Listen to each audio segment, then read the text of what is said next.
It was my last few hours in Mexico City. I had decided to take a morning walk along the famous Via de la Reforma to the equally famous Parque Chapultepec. While I walked, a nagging debate was carrying on in my brain. I was weighing my options for getting to the airport from my hotel later that morning. As I passed the Ángel de Independencia, I considered my options: taxi, Uber, or the metro. The taxi was going to be my most expensive option.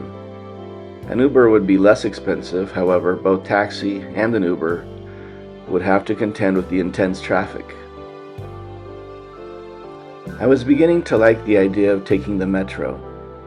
It would be cheap and probably faster as it rumbled a few hundred feet below the clogged city streets. However, would it be safe? Would it be crowded? Would it be clean? I remember as a boy hearing that the Mexico City metro was crowded and littered with pickpockets.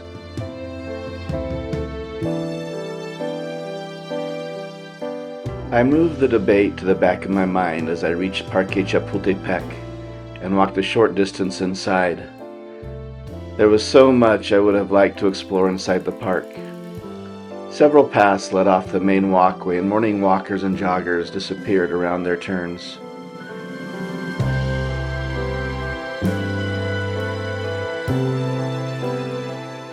Not far inside the gates was El Monumento a los Niños Héroes. The 6 tall columns serve as a mausoleum for 6 young military cadets who died defending Chapultepec Castle from invading U.S. forces during the Mexican-American War. These cadets, ages 13 through 19, refused to retreat and chose to stay and fight to the death. Unfortunately, after taking in El Monumento, it was time for me to turn around and head back to my hotel, and the debate about getting to the airport moved again to the front of my brain. By the time I got back to El Ángel de Independencia, I had decided I would take the metro.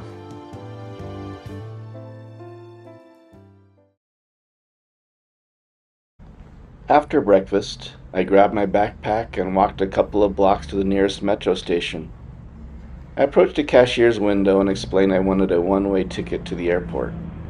It cost 5 pesos and just over 1 USD. I scanned my ticket, and a helpful but bored-looking policewoman gave me directions to the airport. I looked around and understood why she looked bored. The metro was clean and pretty quiet, with just a few passengers passing through. On the train car, and remembering the stories of pickpockets, I took a defensive position with my backpack toward the wall and my hands on my wallet and phone in my front pockets. However, looking around, all I saw were seated passengers reading a book or looking at their phones. No one looked dangerous or even interested in me being there. The next 40 minutes turned out to be a remarkably unremarkable ride. Occasionally the metro stopped and people shuffled on or off, but everyone was just going to work or school or going about their own business. Soon I forgot about pickpockets and focused on the stops and when I needed to get off. In total, the metro experience from leaving my hotel to arriving at Terminal 1 cost me 40 minutes and just over $1. 2 days before, the Uber cost me $19 and took about 2 hours from the airport to the hotel.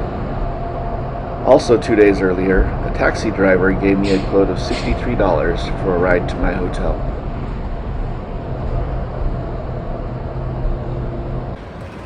The metro stop is a short walk from Terminal 1 of the Mexico City Airport. However, international flights depart from Terminal 2. I admit that, probably mostly due to construction, finding the train from Terminal 1 to Terminal 2 took more time than I expected, and if I were hauling a lot of luggage or small children, it would have been inconvenient. When I arrived at the train, It was a straight shot to Terminal 2, the Delta ticket counter, an extremely fast security check, and the end of another successful travel experience.